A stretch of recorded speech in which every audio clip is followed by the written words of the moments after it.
केजरीवाल एक दूध का धुला साफ सुथरा आदमी है। उसने जो काम किए वो दिख रहे हैं, सबको दिख रहे हैं। क्या वजह लग रही है कि पार्टी को कमजोर करने की कोशिश की जी जा रही जी जी पार्टी को कमजोर करने की, या तो प्यार से आ जाओ हमारी गवर्नमेंट में, नहीं तो फिर ईडी लेके आएगी खींच के, बेइज्जती जूते मार के। ईडी ने स्मैक क्यों नहीं पकड़ी थी वहाँ से? अब से पहले स्मैक लिख ली थी गुजरात, वहाँ पे लिख ली थी, उसमें क्या हुआ था?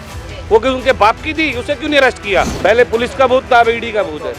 पुलिस का बंद करवा छूट जाता है, ईडी का तो छूटता ही नहीं है। नमस्कार, मैं कशिश और स्वागत है आपका लीडिंग भारत में। यहाँ पर देखा जाए तो अरविंद केजरीवाल की रिहाई को लेकर एक बार फिर से पेशी के लिए वो जा रहे हैं और कहीं ना कहीं भी लोगों के मन में सवाल बना हुआ है कि क्या अब रिहाई मिलती हुई नजर आएगी या फिर कोई और कदम यहाँ पर ईडी उठाती नजर आएगी, ये सवाल यहाँ पर है। और लगातार देखा जाए तो कहीं ना कहीं भाजपा सरकार को निशाने पर लेने की पूरी कोशिश करे। तो हमारे साथ काफी लोग हैं, उनसे चर्चा करेंगे कि क्या लगता है। यही सवाल है भैया जी, पहले तो कि रिहाई लगती है या नहीं? होनी चाहिए, बेशरम सरकार है, ना छोड़े तो अलग बात है।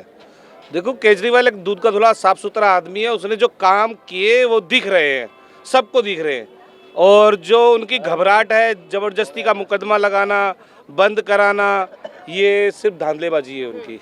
और जो ईडी है, ईडी को तो आगे धर के सबको डरा डरा के अपनी साइड ले रहे हैं, सारे काम कर रहे हैं, सारे गंदे कर्म वही कर रही है बीजेपी। लेकिन ये देखिए कि 1.5 साल लगभग हो चुका है इस मामले को। सिसोदिया अंदर है, सत्येंद्र जैन अंदर है, संजय सिंह भी अंदर है और अब केजरीवाल जी भी अंदर है यहाँ पर। तो उसकी क्या वजह लग रही है कि पार्टी को कमजोर करने की कोशिश की जा रही है? जी जी पार्टी को कमजोर करने की, या तो प्यार से आ जाओ हमारी गवर्नमेंट में, नहीं तो फिर ईडी लेके आएगी खींच के, बेइज्जती जूते मार के, आरोप झूठे लगाकर। तो इनका ये पैसा है और कोई पैसा नहीं है। और बीजेपी को मैदान में रैली हुई थी, आप लोग गए थे? जी जी गली से और गए थे। हम तो काम धंधे वाले आदमी हैं, जो खाली थे वो गए साथ में। बाकी रामलीला ग्राउंड का तो आपने माहौल देख ही लिया है कि कितनी भीड़ थी। 20,000 आदमी बुलाया था, उससे ज़्यादा आदमी पहुंचा वहाँ पे। हाँ, केजरीवाल हीरो है, आज का भी और आने वाले कल का भी। हम लोगों की सुनवाई का ऑटो वाले को ओला ओवर चला दी दुनिया भरे की, रोजी रोटी हम लोगों की छीन ली। हम लोग खाली घूमते रहते हैं, खाली भागे फिरते हैं, क्या मिलता है हम लोगों को? ये बीजेपी का राज है भाई।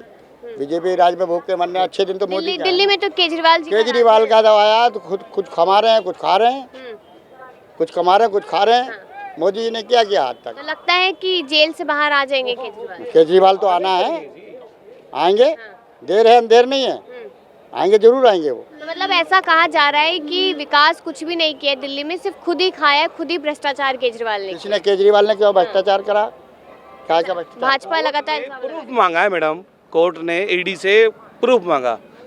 3 हफ्तों का टाइम उन्होंने मांगा। जब उन पे प्रूफ नहीं है तो उसे अरेस्ट क्यों कराया? क्यों कराया? जब प्रूफ ही नहीं है, जबरदस्ती डालने हैं, जबरदस्ती डाल ले सबको जेल में। ये जब प्रूफ है तो दोनों कोर्ट में। लगातार अलग अलग बातें गिनवाई जा रही थी यहाँ पर कि इतने का घोटाला ये है, इतना पैसा यहाँ पर। बकवास कर रही है। ईडी ने स्मैक क्यों नहीं पकड़ी थी वहाँ से? अब से पहले स्मैक लिख ली थी गुजरात, वहाँ पे लिख ली थी, उसमें क्या हुआ था? वो कि उनके बाप की थी, उसे क्यों नहीं अरेस्ट किया? उनको क्यों नहीं अरेस्ट किया? और सबको पता है इसका तो आरोप, किसी को पता नहीं है। बिल्कुल वो साफ सुथरा है। उसमें जबरदस्ती उसे काफी टाइम से लगा रखा था। मनीष सिसोदिया के अंदर डाला, उससे पहले दूसरे को डाला, और सिकंदर क्या नाम है उनका, जी, उनको डाला। इसको वार्निंग दे रखी थी, या तो चुपचाप आ जा, नहीं तो तुझे अंदर करवा देंगे। वो गया ही नहीं बीजेपी में, तो अंदर चला गया। सवाल तो बार बार यही उठाना है कि 9 समन पे अगर चले जाते तो शायद गिरफ्तारी ना होती। तो मैडम, सब मैं किसी चीज में मैं हुई नहीं तो मैं क्यों ले लूं संबंध आपके? जब मैं गुनहगार नहीं हूँ, क्यों लूं संबंध आपके? फिर कोर्ट में गए तो थे, कोर्ट ने भी उन्होंने कहा, तो जबरदस्ती गए, कुछ नहीं है। अच्छा, यहाँ पर वादे किए हैं कल के रामलीला मैदान में। कल के रामलीला मैदान में यहाँ पर कुछ वादे सामने, जिसमें कहते हैं कि अगर जनता मौका देगी 7 सीटों पर लोकसभा के, तो पूरे ही देश में, मतलब कि यहाँ पर दिल्ली को पूर्ण राज्य बना देंगे, पूरे देश में मोहल्ला क्लिनिक खोल देंगे। तो मतलब जो बातें होती है केजरीवाल की, वो विश्वास करने लायक है? खुले हुए हैं मैडम, यूज कर रहे हैं, मोहल्ला क्लिनिक है, खुले में दवाइयाँ मिल रही हैं, जा रहे हैं लोग बाग। तभी कि दवाइयों से कैंसर हो जाता है, उस दवाइयों से और लोग। ऐसा कुछ नहीं, दवाइयाँ बढ़िया दे रहे हैं। हमारे गैस बनी थी, हम अभी 3 दिन पहले शीशी लाए, हमें फायदा लगा। मोहल्ला क्लिनिक, हम मोहल्ला क्लिनिक से लाए थे, बहुत बढ़िया फायदा लगा। हम तो ठीक हैं इस टाइम, दवाइयाँ बढ़िया चल रही हैं। क्या कहेंगे भैया? वो बोल रहे थे, वो आप क्या बोलेंगे? मैं कुछ नहीं बोलूँगा। कुछ नहीं बोलेंगे। वो हाँ बिल्कुल डरती है। हाँ। मन में कुछ है और जुबान पे कुछ है। हाँ, हर आदमी डरता है कल को ईडी पहुंच जाए। अब तो ईडी का भय ऐसा बना दिया जैसे भूत। हाँ, पहले पुलिस का भूत था, अब ईडी का भूत है। पुलिस का बंद का छूट जाता है, ईडी का तो छूटता ही नहीं है।